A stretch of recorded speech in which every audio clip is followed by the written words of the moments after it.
give me death.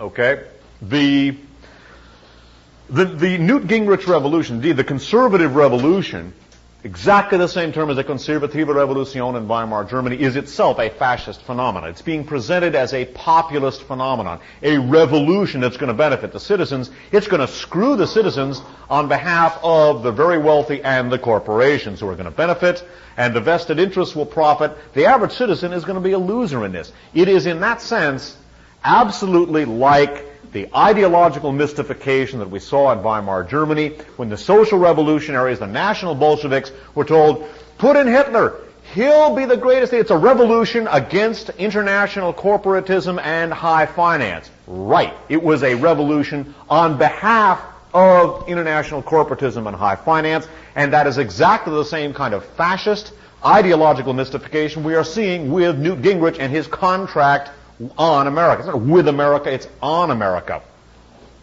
And I would note that in this regard, the strident, terrifying anti-environmentalism and a doctrinaire anti-environmentalism is dovetailing beautifully with the wise use and county rule movements in the West. And beyond that, we're seeing active collaboration between some Republican politicians, the right wing of the Republican Party, and the wise use and county rule movement. By the way, a Representative Helen Chenoweth, I'm not sure how her name is pronounced, Chenoweth, from Idaho, right, Aryan Nations country, is very close to the militia movement. She's part of the Gingrich, quote, revolution, unquote.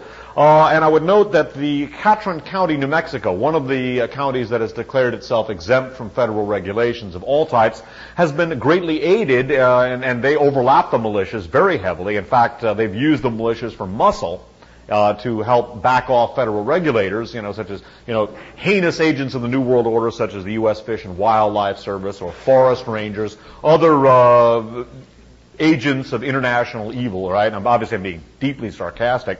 A woman named Karen Budd, B-U-D-D. That Budd may be for somebody, but it sure as bloody hell ain't for me. She was an aide to James Watt under Reagan's Interior Department. Watt said, we should go ahead and cut down all the trees because Jesus said, occupy the land for me. I'll be coming down any time now. No more future generations. Exactly. No more future generations. So who needs an environment? Whoopee. That's a good example of why you need separation between church and state, by the way. Nye County, Nevada is another one of these counties that have declared themselves exempt from federal regulations. And I would note that Governor Fife Symington and Senator Larry Craig of Idaho have been very supportive of the wise use and county rule movements. So again, in the agenda and actually in some of the political relationships that exist between the wise use and county rule movement, which again overlaps the militia movement very heavily, though not coterminous with it, in much the same manner that I delineated the elements of overlap between the Minutemen and various white supremacist and Nazi organizations, and indicated again the overlap, though not coterminous situation vis-a-vis the paramilitary right and the national security establishment. So with the wise use or county rule movement, we are seeing one of the most obvious elements of overlap between the militia agenda and the conservative revolution of Newt Gingrich.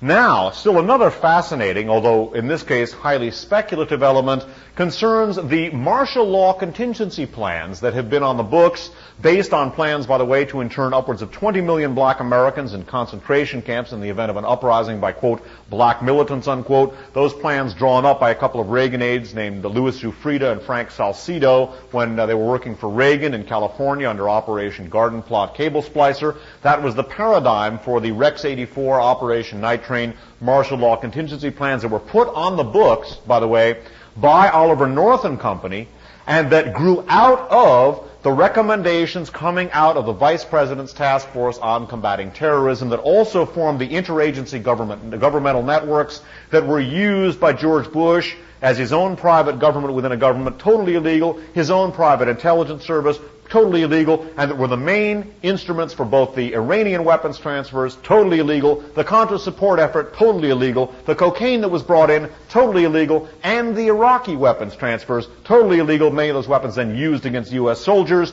in the Gulf War. Those same recommendations created the martial law contingency plans initially put under the auspices of FEMA. now still in existence, but primarily under the auspices of the National Security Council. And again, Oliver North, one of the people who got credit for that, although he was actually a relatively bit player.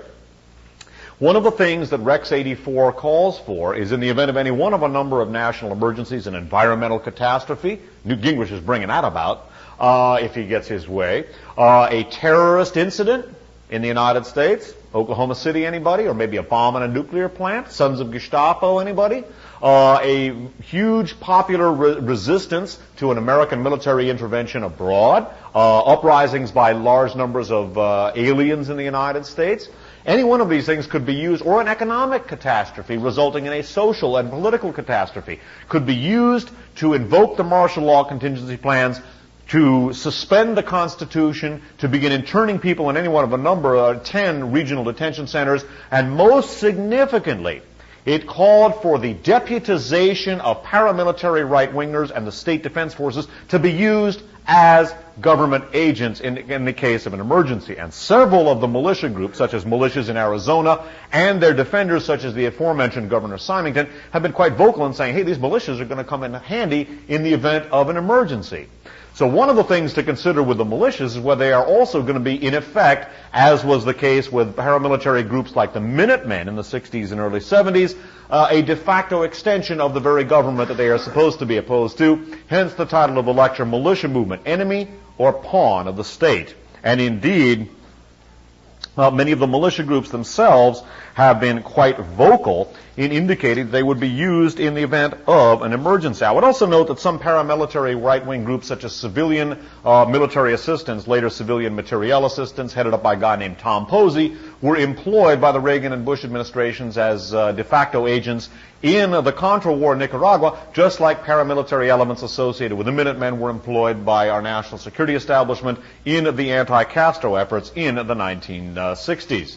Now, one of the recent political phenomena that I think highlights the obvious theoretical and philosophical contradictions within the militia movement, and also the ideological mystification within the militia movement, has been the candidacy of Pat Buchanan, Citizen Pat. In fact, there was an LAR Times article quoting, I guess, a militia affiliate named Bob Fletcher, was saying everything Buchanan wants is our platform. You know, he was the militia candidate, quote unquote.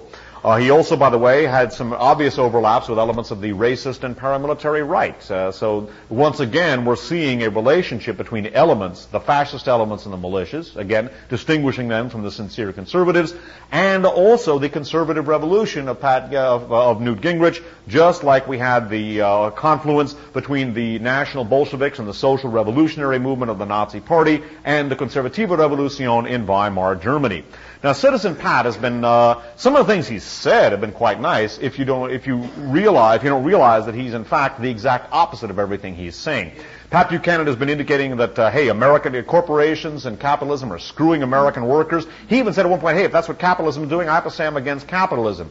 Well, that's one for the bloody goddamn books, because Pat Buchanan has had his beady little nose planted firmly up the butts of the very interests that have been doing the very things he professes to be opposed to. He was an official in both the Nixon and Reagan administrations, both of which embodied the corporatist philosophy.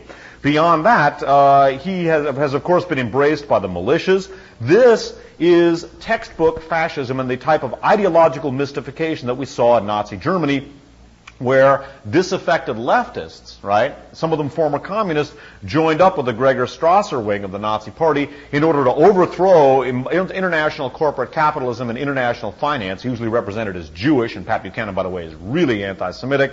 And in fact, they were told that Hitler would basically free Germany from the yoke of international capitalism and high finance, whereas Hitler himself was the ultimate manifestation of international capitalism and high finance. Then after having helped do the dirty work for the Nazi Party, they were liquidated in 1934. The conservatives within the militia movement, I think, face a similar fate after the fascist agenda is completed. Pat Buchanan and the militias say they believe in personal freedom, and many of the people involved actually do. Pat Buchanan says he believes in freedom. Yeah, unless you happen to be a person of color, whom he doesn't like. You happen to be Mexican, and he doesn't like. You happen to be a pregnant woman. He's totally opposed to abortion. And even, this is again the obvious ideological contradictions in the philosophy of Pat Buchanan, who has been clasped to the bosom of the militias. Pat Buchanan has stated that if a teenage, girl/woman is raped by a relative, such as her father, she should be forced to carry the pregnancy full term. He stated this, and it got a lot of publicity. That is sick. That is a really sick thing. If that's freedom, I'd hate to see repression. And, it is a really sick thing. And I think there's nothing more screwed up than that. And it was something that was quite ludicrous, although alarming in one sense. Pat Buchanan got a throaty roar from a crowd in Arizona. He held up a Winchester rifle, obviously using it in a generic sense of a firearm, saying, these aren't just for hunting ducks, And everybody went, yeah, right on. Yeah, we're going to go out, we're going to get them federal agents who are out there at Waco, we're going to shoot them, we're going to get them, That's presumably what everybody was saying. Yeah, well, these aren't, he held up a Winchester rifle. So these aren't just for hunting ducks. Pat Buchanan, by the way, was noted, he grew up in Washington, D.C., right? There's not a lot of duck hunting in Washington, D.C. This guy has probably never duck hunted in his life. Pat Buchanan grew up in Washington, D.C., and he and his brothers were noted as a bunch of juvenile delinquents. They were always getting in trouble with the police for beating people up, right? This is no duck hunter, right? This is no two-fisted, hard-riding son of the Western Sob by any means. The irony is he holds up a Winchester rifle. If you know anything about hunting or firearms, you don't hunt ducks with a rifle. You hunt ducks with a shotgun. You hunt ducks with a rifle, and you better be ready to eat chicken that night because you're not coming home with any ducks, But it's an indication, although this and maybe in a sort of frivolous or superficial sense, it's an indication of how really silly in one sense and screwed up in another the Buchanan candidacy is. But again, when an individual who is the very embodiment of the multinational corporate capitalism that he professes to be against, just as Hitler was the National Socialist and the National Bolsheviks were going to use him to free Germany from the yoke of international finance, so too we're seeing the same ideological mystification in connection with Pat Buchanan. Now, in my next lecture is the militia candidate who believes in freedom unless you happen to be a 16-year-old girl who's been raped by her father, in which case you have to carry your father's baby to full term. Again, that's about as sick. If that's family values, baby, then that's got to be Manson family values. That is sick. That is really sick. It's weird to watch a society go completely to hell and to watch somebody like Pat Buchanan, who's the ultimate charlatan, get away with something like that, Well, another thing people haven't asked about Pat Buchanan, right? He's going no place as a candidate, right? He's obviously not going to get the nomination. Who's financing Pat Buchanan? It's very expensive to run a national presidential campaign. Very expensive. Who's financing him? We don't get that question. I think that Pat Buchanan is, first of all, he's being financed by the Republicans. He's intended to make Bob Dole look like a nice, cuddly, fuzzy little teddy bear. Bob Dole's an evil SOB. The only good thing he ever did was fight in World War II, and he probably regrets that. And when he dies, it'll be the only other good thing he's ever done. He's a mean son of a bitch. There's nothing good about him. He is an evil, hard-lined SOB, and 99.9% of the people in this country, like maybe if you have a six-figure income, you'll benefit from a Bob Dole presidency, but otherwise you are going to be screwed. But now he's looking like a nice, cuddly little friend of the populace, because we've got, the evil one, Pat Buchanan. He's an extremist. I loved it when Pat Buchanan won New Hampshire. Everyone's getting alarmed. There's a racist and bigot as the front runner in the Republican Party. Imagine that. Whoever would have thought something like that would happen? Bear in mind that among the many things lying at the basement, first of all, there's a whole bloody wing of the Republican Party, the Republican Ethnic Outreach Council, which is composed of people like veterans of the Romanian Iron Guard, the Hungarian Arrow Cross, Baltic and Ukrainian Waffen-SS units, the Croatian Ustashi. It is literally a Nazi wing of the Republican Party with roots firmly planted in the Third Reich. These people were brought into the United States for political purposes under the auspices of a grotesque domestic intelligence operation, most inappropriately named the Crusade for Freedom, in which these people were brought into the United States. The Crusade for Freedom was the godchild of Allen Dulles, later director of the CIA. The person who oversaw it for him was Richard Nixon, two-time Republican president. The person who was the chief spokesperson for this was Ronald Reagan, two-time Republican president. And the person who handled the State Department machinations for this thing was William Casey, Reagan's campaign manager, who went on to become Reagan's CIA director, and it was on his watch that Iran-Contra and Iraqgate also went down. George Bush was very close to that group. That's why I loved it when Buchanan was named the front runner, and all the editorial pages were freaking out. Pat Buchanan is an extreme, he has white supremacists, he's a racist and a bigot, and he's the front runner. Imagine that, who'd have thunk it, right? Obviously, I'm being deeply sarcastic. It's just when you sow the seeds, baby, you reap what you sow, and that's what the Republican Party is, a fascist political party. Mussolini would be very comfortable with that. To give you an idea of how things have evolved. In 1964, Barry Goldwater was seen as an extreme right-wing wacko, far too far to the right to be viable. Now he's well to the left of the Republican Party as a whole. He's a moderate now, right? Seriously. Now, one of the things that I think is going on, excuse me, I'd like to finish this up. Maybe we'll even have time for questions. This would be a record-setting day if that's the case. Now, obviously, I hope that the point I've gotten across is that although it's by no means a precise analogy, I think there is a very close analogy between the militia movement and the social revolutionary or national Bolshevik wing of the Conservative Revolution in Weimar Germany. And I think the relationship between the militia movement and the conservative revolution of Newt Gingrich is accurately, though not precisely analogous, to the relationship between the National Bolsheviks or social revolutionary wing of the Nazi Party under Gregor Strasser and the Conservative Revolution in Weimar Germany, of which the Nazi Party was the most visible, most violent, and most successful ultimate manifestation. And just as the social revolutionaries and the National Bolsheviks thought they were going to install Hitler to free Germany from the yoke of multinational corporate capitalism and high finance, who of course was the ultimate manifestation of same, they got liquidated as soon as Hitler came to power on the night of the Long Knives. So too, I think that the sincere conservatives and the sincere patriots, and there are many of them in the militia movement, as I've indicated, are being similarly used by the conservative revolution of Newt Gingrich. I think that ultimately, and again, here are those two key words, polarization and stratification. I believe that ultimately the militia movement is going to be polarized and stratified, involving the use of agent provocateur, the leaderless resistance strategy of Louis Beam, again indicted for the '83 conspiracy against Oklahoma City, defended by Kirk Lyons, who was liaison between Andy and Gunter Strassmeyer. Many of these militia movements, although sincerely patriotic and democratic with a small d, are infiltrated by Nazi elements who are going to create terrorist incidents which will be blamed on the militia as a whole, which will lead to polarization and stratification. I believe that gun control is being implemented by those same elements to produce that same result. Firearms are very much a part of the culture in many parts of the country, the West and South being two salient examples.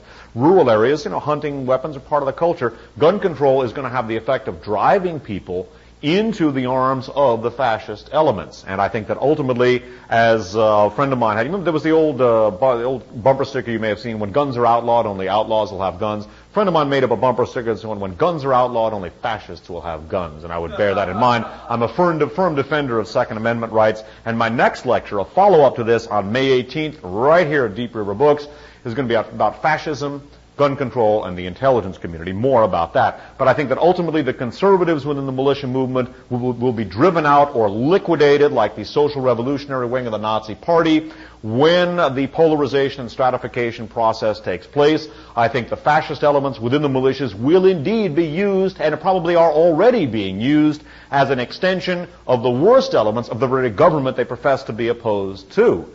And I believe that they will be used to commit terrorist acts, which in turn will be used to invoke martial law partially or completely. They will be used to commit assassinations, to eliminate the political opposition, just as the Freikorps, the so-called Black Reichswehr, did in Weimar Germany.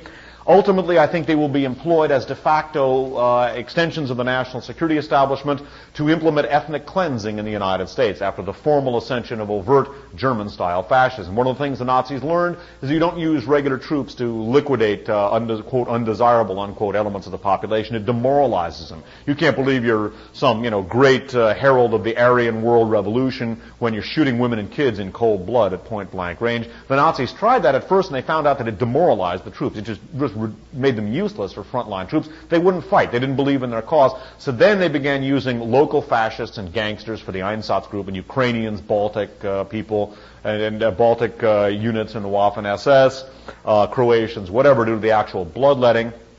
I think the militias are engaged in, will be used similar to the fascist elements. After the formal ascension of fascism will be used in a similar fashion in the United States. Also, I suspect what we may be looking at, because I think that there are government elements within the militias who are working as agents provocateurs. They're undoubtedly infiltrated. I think elements, some of the government agents are just there to monitor them. Some of them are agents provocateurs. I don't think, as I've indicated, that the, quote, government, unquote, the national security establishment and the militias are coterminous, but there is obviously an area of overlap between the Republican right and the militias. I suspect there are also elements of overlap between the national security establishment and the militias. One of the questions I want to ask is that I suspect, and again, this is simply a thought I want to plant with you, is I suspect that there may be a genuinely Machiavellian strategy at work here. I'm not saying this is the case, but I suspect it might be, and I'm asking the question, is it? Suppose you want to establish martial law. I mean, for all the loose talk in the militias, right, about communism, unquote, communism is dead. It has no credibility. You're not going to be able to stage a terrorist campaign or a bogus revolution and blame it on the communists, right? When terrorist incidents take place, when murders take place, the government is the only institution that can guard against that. They are the only institution with the powers to investigate and prevent. If you want to establish martial law, you want to establish fascism, try this one on for size. Use the militias, use right-wingers to create terrorist incidents, maybe sabotage a nuke plant or something like that, or CBW. This white supremacist named Larry Harris, an affiliate of the Aryan Nations, was arrested shortly after Oklahoma City with botulinus bacterium. No, actually, it was bubonic plague bacteria, freeze-dried. What was he doing with that? Other militia members have been caught with ricin, a deadly toxin. The potential for a chemical or nuclear terrorist incident is increasing. Suppose you want to establish martial law. Suppose you want to establish a dictatorship. Try this scenario on. Have right-wingers, okay, including outright fascist elements, perform the terrorist incidents, whatever they might be. That way, the liberals and the left are going to support the legislation that would be enacted to prevent these kinds of things. They will align with the government. Then you get the laws and the test cases on the books, and then you use those laws to liquidate those very same elements after they've voted for them. All of which is to say, folks, look before you leap. It is a very nasty, tangled world out there in the jungle, and before you go walking past a hedge, make damn sure there isn't a lion hiding behind it, because I think indeed that may very well be the scenario that's going on. Pure Machiavelli. Use fascist and Nazi elements, right-wingers, to create the destabilization of society. The liberals and the left will support that, and then you enact the legislation and get the legal test cases to establish legal precedents for the rounding up of those same elements later on. I'm not saying that is what's going on, but it's one of the scenarios I suspect might be going on, and I think we need to look at it. And that is basically why I asked the question, which is the subject of the lecture, which is now formally over. Is the militia movement really the enemy or the pawn of the state? Thank you for coming. I really appreciate it. Thank you. Thanks.